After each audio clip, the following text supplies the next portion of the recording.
Hello friends, இன்னைக்கு நம்ம பார்க்க போறது Japanese anime சீரிஸ்ல The World Finest Assassin Gets Reincarnated in Another World season 1 episode 5 தான் இன்னைக்குள்ள வீடியோல பார்க்க போறோம். ஒவ்வொரு தடவையும் இந்த அனிமையோட பேரை சொல்றதுக்கே ரொம்பவும் லென்த்தா இருக்கு, எனக்கு மூச்சு வேற வாங்குது. பட் இருந்தாலும் வேற வழி இல்ல, அனிமையோட நேம் சொல்றது நம்ம வழக்கமா வச்சிருக்கிறதுனால அதை சொல்லிதான் ஆகணும். சரி வாங்க நம்ம பலவலன்னு பேசாம இன்னைக்குள்ள கதைக்குள்ள போறோம். இன்னைக்கு நம்ம பார்க்க போறது The World Finest Assassin Gets Reincarnated in Another World season 1 episode 5.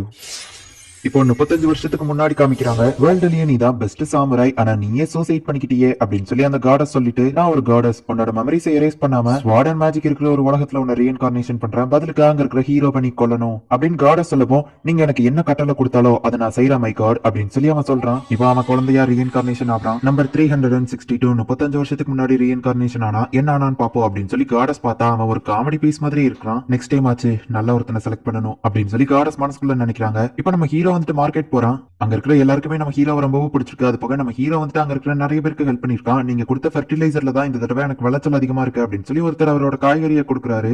Mister look, தண்ணி இல்லாம என்னோட நில வறண்டு போயிருந்துச்சு, நீங்க ஹெல்ப் பண்ணதுல தான் எனக்கு இவ்வளவு விளைச்சல் அப்படின்னு சொல்லிட்டு நிறைய பேர் அவனுக்கு கிஃப்ட் கொடுக்குறாங்க. மிஸ்டர் லூக் என்னோட மாடுக்கு கால்ல அடிபட்டுருச்சு அப்படின்னு ஒருத்தர் சொல்லவோ, சரி வாங்க போலாம் அப்படின்னு நம்ம ஹீரோ சொல்றான். இப்ப கடைசியா வீட்டுக்கு போயிட்டு இருக்கான். நம்ம எப்போ மார்க்கெட்டுக்கு வந்தாலும் எல்லாருமே உங்களுக்கு நிறைய கிஃப்ட் கொடுத்து அனுப்புறாங்க, எல்லாருக்குமே உங்களை ரொம்பவும் பிடிச்சிருக்கு மிஸ்டர் லூக் அப்படின்னு சொல்லி டார்ட் சொல்றா. டூ ஆத்தடே அப்படிங்கிற அந்த லேண்டோட கண்ட்ரோல் நம்ம ஹீரோவோட அப்பா கிட்ட தான் இருக்கும். இந்த டூ ஆத்தடைக்கு அடுத்தது நான் தான் லார்ட் ஆக போறேன். நான் மக்களை ப்ரொடெக்ட் பண்ணா மட்டும் போதாது, அவங்க மனசுலயும் இடம் பிடிக்கணும், அதுக்காக தான் இது எல்லாத்தையும் பண்றேன் அப்படின்னு நம்ம ஹீரோ சொல்றான். ஸ்ட்ராங்கா இருக்கிறதுனால மட்டும் எல்லாத்தையும் சாதிச்சிட முடியாது அப்படின்னு சொல்லி ஒரு ஃப்ரூட் எடுத்து அவ கிட்ட கொடுத்துட்டு, நீ இந்த டூ ஆத்தடையில பிறந்திருந்தா நல்லா இருக்கும்னு நினைக்கிறியா அப்படின்னு நம்ம ஹீரோ கேட்கவும், இல்ல நான் மட்டும் அப்படி பிறந்திருந்தா இந்நேரத்துக்கு உங்க பர்சனல் சர்வெண்டா மாறி இருக்க மாட்டேன் அப்படின்னு அவ சொல்லவும், நீ எந்த இடத்துல பிறந்திருந்தாலும் நான் கண்டிப்பா உன்னை கண்டுபிடிச்சிருப்பேன், ஏன்னா நீ எனக்கு தேவை அப்படின்னு நம்ம ஹீரோ சொல்றான். மிஸ்டர் லூக், நீங்க என்னோட மனசுலயும் இடம் பிடிக்க ட்ரை பண்றீங்களா அப்படின்னு சொல்லி அவ கேட்கவும், ஆமா கண்டிப்பா அப்படின்னு நம்ம ஹீரோ சொல்றான். உடனே டாட் ரொம்பவும் ஹாப்பி ஆகுறா. இப்ப நைட் ஆகுது. நம்ம ஹீரோ அவனோட ரூம்ல நிறைய ஃபாஸ்ட் ஸ்டோன்ல அவனோட மானா அவலத்தையும் கலெக்ட் பண்ணி வச்சிருக்கான். டியா எனக்கு கொடுத்த அந்த ஃபாஸ்ட் ஸ்டோனை அனலைஸ் பண்ணி தான் நான் இதை அவலத்தையும் உருவாக்குனேன். இதுல நான் என்னோட மானாவை இப்போதைக்கு ஸ்டோர் பண்ணி வச்சுட்டு தேவைப்படும் போது யூஸ் பண்ணிக்கிடுவேன். மானாவை நான் அதிகமா யூஸ் பண்ணாதான் என்னோட மேஜிக்கும் இன்க்ரீஸ் ஆகும் அப்படின்னு நம்ம ஹீரோ யோசிச்சுட்டு இருக்கான். அப்ப டாட் வந்துட்டு, மிஸ்டர் லூக் உங்க அப்பா ஏதோ உங்ககிட்ட பேசணும்னு சொல்லி ட்ரைனிங் ரூமுக்கு வர சொன்னாரு அப்படின்னு சொல்லி அவ சொல்றா. டார்டோட ட்ரைனிங்லாம் எப்படி போயிட்டு இருக்கு அப்படின்னு அவங்க அப்பா கேட்கவும், 2 வருஷம் ட்ரைனிங் அப்புறமா நம்ம பிரான்ச் ஃபேமிலி லெவலுக்கு அவ சண்டை போட கத்துக்கிட்டா அப்படின்னு நம்ம ஹீரோ சொல்லவும், ஓ நல்லது,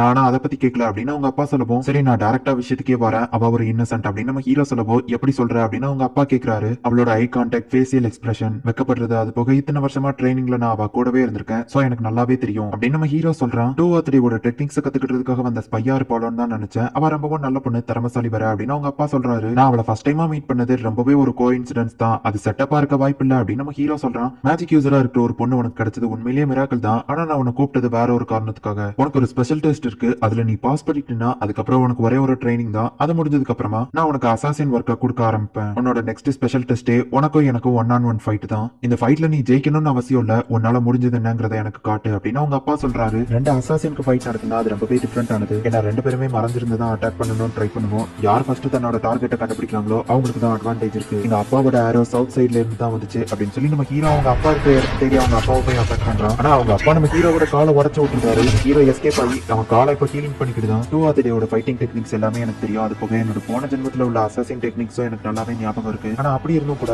என்னால எங்க அப்பாவை தோக்கடிக்கிறது கொஞ்சம் கஷ்டமா இருக்கு அப்படின்னு நம்ம ஹீரோ யோசிச்சுட்டு வந்துட்டு இருக்கோம். அவங்க அப்பாவோட டிராப்ல நம்ம ஹீரோ மாட்டிக்கிட்டு தான். ஜஸ்ட் மிஸ்ல அவங்க அப்பாவை அடிச்சுட்டு நம்ம ஹீரோ தப்பிச்சிருக்கான். மெடிக்கல்ல எங்க அப்பா ரொம்ப திறமசாலி அப்படிங்கிறதுனால என் பாடியோட மூவ்மெண்ட், என்னோட பிரீதிங், இதை வச்சு நெக்ஸ்ட் நான் என்ன பண்ண போறேன் அப்படிங்கறத கண்டுபிடிக்கிறாரு. ஆனா நானும் அதே டெக்னிக் யூஸ் பண்ணா என்னால அவரோட மூவ்மெண்ட் என்னங்கிறத கண்டுபிடிக்க முடியல. இவ்வளவு நேரமா அவர் தான் என்ன அட்டாக் பண்ணிட்டு இருக்காரு, நான் தப்பிச்சு ஓடிக்கிட்டே இருக்கேன். ஆனா இந்த தடவை அப்படி நடக்க போறது இல்ல, இதுல எப்படியாச்சும் நான் தான் வின் பண்ணணும் அப்படின்னு நம்ம ஹீரோ போய் நிக்கிறான். அப்ப டக்குன்னு நம்ம ஹீரோவோட லெஃப்ட் சைடுக்கு ஒரு கத்தி வருது. இதை நான் டாஷ் பண்றேன். இந்த கேப்ல என்னோட ரைட் சைட்ல அவர் அட்டாக் பண்ணுவாரு. ஆனா இது உண்மையான அட்டாக்னு நான் நினைச்சேன். அது தடுத்தோம்னா அது ஒரு ட்ராப், அவர் உண்மையிலேயே அட்டாக் பண்ண போறது மேல இருந்து அப்படின்னு சொல்லிட்டு நம்ம ஹீரோ கரெக்டா அவங்க அப்பா கழுத்துல கத்திய வைக்கிறான். நான் வின் பண்ணிட்டேன் அப்படின்னு நம்ம ஹீரோ சொல்லவோ, இதை நானே எதிர்பார்க்கல அப்படின்னு சொல்லி அவங்க அப்பா சொல்றாங்க. 2 or 3 நான் தான் இருக்கிறதுலயே பெஸ்ட் அசாசின் நினைச்சேன், ஆனா நீ என்னையவே தோக்கடிச்சிட்டு அதுக்கும் நீ பின்வாங்கிருக்க அப்படின்னு அவங்க அப்பா சொல்லவோ, நான் பின்வாங்கலையே அப்படின்னு சொல்லி நம்ம ஹீரோ சொல்றான். ஆனா நீ உன்னோட மேஜிக் பவரை இதுல யூஸே பண்ணலையே அப்படின்னு சொல்லி அவங்க அப்பா கேட்கவும், இது ஒரு ட்ரைனிங்னு நீங்க சொன்னீங்க, மேஜிக்கை யூஸ் பண்ணி நான் இதுல வின் பண்ணியிருந்தா இது ஒரு ட்ரைனிங்காவே இருந்திருக்காதே அப்படின்னு நம்ம ஹீரோ சொல்றான். பரவாயில்ல, நான் சொன்னதை நீ கரெக்டா புரிஞ்சுக்கிட்ட, உன்ன நினைச்சா எனக்கு பெருமையா இருக்கு. இதுக்கு மேல நான் உனக்கு கத்து கொடுக்கறதுக்கு எதுவும் இல்ல,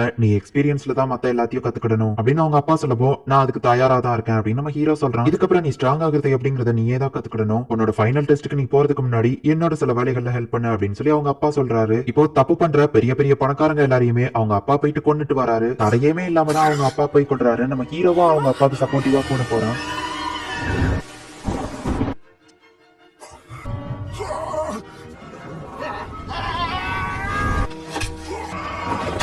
இவங்களோட பணத்தையும் ட்ரெஸ்ஸையும் நம்ம எடுத்துக்கிடலாம் அப்படின்னு அவங்க அப்பா சொல்லவும், நல்ல பிளான் தான், இது பாக்குறதுக்கு திருடுங்க பண்ண மாதிரி தான் இருக்கும் அப்படின்னு நம்ம ஹீரோவோ சரி ஓகே அப்படின்னு சொல்றான். என் லங்ஸ்ல ஏதாச்சும் பிரச்சனையா டாக்டர் அப்படின்னு கேட்குவோம், அதெல்லாம் எதுவும் இல்ல அப்படின்னு நம்ம ஹீரோவோட அப்பா சொல்றாரு. டாக்டர் கியான், உங்க பிஸியான வேலையிலயும் எனக்காக இங்க வந்து என்ன பார்த்ததுக்கு தேங்க்ஸ் அப்படின்னு சொல்லி அவன் அனுப்பி வைக்கிறான். ஆனா அந்த ஆளுக்கு இருக்கிற கண்டிஷனுக்கு நம்ம நேர்ல போய் பாக்கணுங்கிற லெவலுக்கு அவசியம் இல்லையா அப்படின்னு நம்ம ஹீரோ கேட்கவும், நீ அந்த இடத்துல என்னெல்லாம் நோட்டீஸ் பண்ண அப்படின்னு சொல்லி அவங்க அப்பா கேட்கவும், நிறைய செக்யூரிட்டி கார்ட்ஸ் பாதுகாப்புக்காக நின்னாங்க, அது போக வாசல்ல வர நிறைய செக்யூரிட்டி இருந்தாங்க, இந்த மாதிரியான ஒரு ஆள் நமக்கு டார்கெட்டா வந்தா ரொம்பவும் கஷ்டம் தான் அப்படின்னு நம்ம ஹீரோ சொல்லவும், வெளியே ஒரு திறமசாலியான அசாசினா மாறிட்டு இருக்க, உன்னை நினைச்சா எனக்கே பயமா இருக்கு அப்படின்னு அவங்க அப்பா சொல்லவும், நான் உங்க பையன்பா அப்படின்னு நம்ம ஹீரோ சொல்றான். இந்த மாதிரி பெரிய பெரிய நோபல் மன்ன நம்மளால அவ்வளவு ஈஸியா கொள்ள முடியாது, சோ வேற ஏதாச்சும் ஒரு வேஷத்துல தான் நம்ம அவங்களை ஃபர்ஸ்ட் உளவு பார்க்க போனோம் அப்படின்னு அவங்க அப்பா சொல்லவும், என்னோட ப்ரீவியஸ் லைஃப்ல நானும் என்னோட டார்கெட்டை கொள்றதுக்கு ஒரு குக், செஃப், டீச்சர், பியானிஸ்ட் இந்த மாதிரிலாம் வேஷம் போட்டு போயிருக்கேன் அப்படின்னு நம்ம ஹீரோ யோசிக்கிறான். இந்த மாதிரி நோபல் மன்லாம் பிசினஸ் மேன ஈஸியா அவங்க வீட்டுக்குள்ள விட்டுருவாங்க, அவங்களுக்கு சந்தேகமும் வராது. சோ உன்னோட ஃபைனல் டெஸ்டே நீ ஒரு மெர்ச்சண்டா மாற போற, நீ பிறந்த அந்த நிமிஷத்திலேயே பாலியார் அப்படிங்கிற ஒரு மெர்ச்சன்ட்க்கு ஃபேக்கா ஒரு பையன் பிறந்த மாதிரி நான் ரெடி பண்ணி வச்சிருக்கேன், நீ அவரோட பையனா தான் அடுத்த 2 வருஷத்துக்கு ட்ரைனிங் எடுக்க போற, பிசினஸ் பத்தி தான் நீ அடுத்த 2 வருஷத்துக்கு கத்துக்கிடணும் அப்படின்னு அவங்க அப்பா சொல்லவும், நம்ம ஹீரோவோ சரி ஓகேன்னு சொல்றான். என்னோட பையன் நம்ம ஃபேமிலியோட ஃபைனல் எக்ஸாம்ல கலந்துக்கிட்டதுக்காக அடுத்த 2 வருஷம் இங்க இருக்க மாட்டான் அப்படின்னு சொல்லி அவங்க அப்பா ஒரு பார்ட்டி கொடுக்குறாரு. லூக் இந்த டூ ஆத்தடேவோட எல்லா டெக்னிக்ஸையும் கத்துக்கிட்டான், இவன் ரொம்பவுமே ஒரு திறமசாலி, டூ ஆத்தடேவோட அடுத்த ஹெட் இவன் தான் அப்படின்னு சொல்லி அவங்க அப்பா சொல்லவும், 12 வயசுலயே இவன் இந்த ஃபைனல் எக்ஸாம்க்கு வந்திருக்கானா, உண்மையிலேயே இவன் ரொம்பவும் திறமசாலி தான் அப்படின்னு சொல்லி எல்லாருமே அவனை பாராட்டுறாங்க. இல்ல நான் இது ஒத்துக்கிட மாட்டேன், ஒரு சின்ன பையன் நெக்ஸ்ட் ஃபேமிலி ஹெட் ஆகுறது நான் ஒத்துக்கிட மாட்டேன் அப்படின்னு சொல்லி ரோனாங்கிற ஒருத்தர் சொல்லவும், ரோனா வேண்டாம் அப்படின்னு சொல்லி அவங்க அப்பா தடுக்கிறாரு. உங்களுக்கும் இதுல விருப்பம் இல்லைன்னு எனக்கு தெரியும் அப்படின்னு அந்த பையன் சொல்லவோ, சரி விடுங்க ரோனா, என் பையன் நெக்ஸ்ட் ஹெட் ஆகுறதுல உனக்கு என்ன பிரச்சனை அப்படின்னு சொல்லி நம்ம ஹீரோவோட அப்பா கேட்கவும், உங்க மொத பையன் ரூஃப் இறந்ததுக்கு அப்புறமா நான் தான் அடுத்த ஹெட்னு நினைச்சிட்டு இருந்தேன், ஆனா ஒரு பொடி பையன் அடுத்த ஹெட்னு சொல்லிட்டு இருக்கீங்க அப்படின்னு சொல்லி அவன் கேட்கவும், லூக் திறமசாலின்னு தெரிஞ்சா நீ அவனை நெக்ஸ்ட் ஹெட்டை ஏத்துக்கிடுவா அப்படிதானே அப்படின்னு அவங்க அப்பா கேட்கவும், ஆமா அப்படின்னு அவன் சொல்றான். அப்படின்னா நீங்க இப்பவுமே சண்டை போடுங்க அப்படின்னு நம்ம ஹீரோவோட அப்பா சொன்ன அடுத்த செகண்டே நம்ம ஹீரோ அவன் கழுத்துல கத்திய வச்சுட்டு நிக்கிறான். இல்ல இவன் திடீர்னு மறைமுகமா வந்து அட்டாக் பண்ணிட்டான், இது சீட்டிங் அப்படின்னு அந்த பையன் சொல்லவும், நம்ம அசாசின்ஸே மறைமுகமா அட்டாக் பண்றதுதான், இப்போ உனக்கு புரிஞ்சிருக்கும்னு நினைக்கிறீங்க பையனோட திறமை அப்படின்னு அவங்க அப்பா சொல்லவும், ஆனா நான் இன்னும் என்னோட தோல்வியை ஒத்துக்கிடல அப்படின்னு சொல்லிட்டு நம்ம ஹீரோவை அட்டாக் பண்ண ட்ரை பண்றான். நம்ம ஹீரோ அவனை அட்டாக் பண்ணி அவனோட கையை லைட்டா உடைச்சிட்டு, நம்ம 2 or 3 மெடிக்கல் டெக்னிக் யூஸ் பண்ணா இவன் கை 2 நாள்ல ஹீலிங் ஆயிரும் அப்படின்னு நம்ம ஹீரோ சொல்றான். இப்போ என்னோட பையனோட திறமை உங்க எல்லாருக்குமே தெரிஞ்சிருக்கும்னு நினைக்கிறேன், இவன் நெக்ஸ்ட் ஹெட் ஆகுறதுல யாருக்கும் பிரச்சனை இல்லையா அப்படின்னு சொல்லி அவங்க அப்பா கேட்கிறாரு. எல்லாருமே இப்ப நம்ம ஹீரோவை பாராட்டுறாங்க. ஆனாலுமே அந்த ரோனாவை நம்ம ஹீரோ தனியா உங்ககிட்ட பேசணும் அப்படின்னு சொல்லி கூப்பிடுறான். என்ன கிண்டல் பண்றதுக்காக கூப்பிட்டியா, என்னை விட ஒரு 4 வயசு சின்ன பையன் கிட்ட நான் தோத்து போயிட்டேன் அப்படின்னு சொல்லி அவன் வருத்தப்படவும், நீ வருத்தப்பட தேவையில்லை, அப்படி பார்த்தா தன்னை விட 30 வயசு கம்மியா இருக்கிற ஒரு பையன் கிட்ட தோத்ததுக்கு எங்க அப்பா ரொம்பவும் வருத்தப்பட்டிருப்பாரு போல அப்படின்னு நம்ம ஹீரோ சொல்லவும், அப்படின்னா நான் கேள்விப்பட்டது உண்மைதானா, 2 or 3 பெஸ்ட் அசாசினி நீ தோக்கடிச்சிட்டியா அப்படின்னு சொல்லி அவன் கேட்கறான். ஆமா அது உண்மைதான், ஆனா நீ கவலைப்பட தேவையில்லை, ஏன்னா போன வருஷம் கிங்டம்ல வச்ச அந்த ராயல் நைட் ஃபைட்ல உன்னை விட கிங்டம்லயே பெட்டரா இருக்குது வெறும் 4 ராயல் நைட் தான், நீ அசாசின் ஆகணும்னு அவசியம் இல்ல, நீ என் கூட நைட்டா இருந்தனா அதுவே போதும், இப்போ இருக்கிறத விட உன்னோட ஃபேமிலி இன்னும் இம்ப்ரூவ் ஆகும் அப்படின்னு நம்ம ஹீரோ சொல்லவோ, நீ உன்னோட ட்ரைனிங் முடிச்சுட்டு வரதுக்குள்ள நான் ஒரு பெஸ்ட் நைட்டா மாறி இருப்பேன் அப்படின்னு சொல்லி அவன் சொல்றான். நம்ம ஹீரோ அவனுக்கு கிஃப்டா ஒரு ஸ்வாட கொடுக்கவோ, ஹே இது ரொம்பவும் வெயிட்லெஸ்ஸா இருக்கே அப்படின்னு சொல்லி அவன் கேட்கறான். என்னோட 2 வருஷம் ட்ரைனிங் முடிஞ்சு நான் வர்றப்போ நீ எனக்கு சபார்டினேட்டா இருக்கணும்னு ஆசைப்படுறேன் அப்படின்னு நம்ம ஹீரோ சொல்லவும், அவனும் சரி ஓகே அப்படின்னு சொல்றான். டாட் நீ என் கூட வரணும்னு அவசியம் இல்ல அப்படின்னு நம்ம ஹீரோ சொல்லவும், நான் உங்களோட பர்சனல் சர்வெண்ட் எப்பவும் உங்க கூட தான் இருப்பேன் அப்படின்னு சொல்லி டாட் சொல்றா. நான் கத்து கொடுத்த டெக்னிக் எல்லாத்தையும் அவன் மேல யூஸ் பண்ண அப்படின்னு சொல்லி அவங்க அம்மா ஏதோ ஒரு சிக்னல் கொடுக்குறாங்க. இப்போ நம்ம ஹீரோ அங்க இருந்து கிளம்புறா. மிஸ்டர் லூக் நான் ரொம்ப ஆர்வமா காத்துட்டு இருக்கேன் அப்படின்னு அவன் சொல்லவும், என்னோட பேர் லூக் கிடையாது, இப்போல இருந்து என்னோட பேரு இலிக் பாலர் அப்படின்னு அவன் சொல்றான். இந்த இடத்துலயே இந்த எபிசோட் முடியுது. என்னதான் நம்ம ஹீரோ கிங்டம்காக அசாசினேஷன் வேலை பார்த்தாலுமே கூட அதை வெளியே தெரியாம வச்சுக்கிடணும், சோ அதுக்காக தான் நம்ம ஹீரோ அவனோட ஐடென்டிட்டியை சேஞ்ச் பண்ணி இப்படி ட்ரைனிங் எடுக்கிறதுக்காக போறான். இதுக்கப்புறம் கதை கொஞ்சம் டிஃபரெண்டா போக ஆரம்பிக்கும், சோ பொறுமையா வாட்ச் பண்ணி புரிஞ்சுக்கிட்ட ட்ரை பண்ணுங்க. அண்ட் உங்களுக்கு இந்த வீடியோ பிடிச்சிருந்தது அப்படின்னா லைக் பண்ணிட்டு அப்படி மறக்காம நம்ம சேனலை சப்ஸ்கிரைப் பண்ணிருங்க. தேங்க்யூ ஃபார் வாட்சிங். பை கைஸ், நெக்ஸ்ட் எபிசோட்ல மீட் பண்ணலாம்.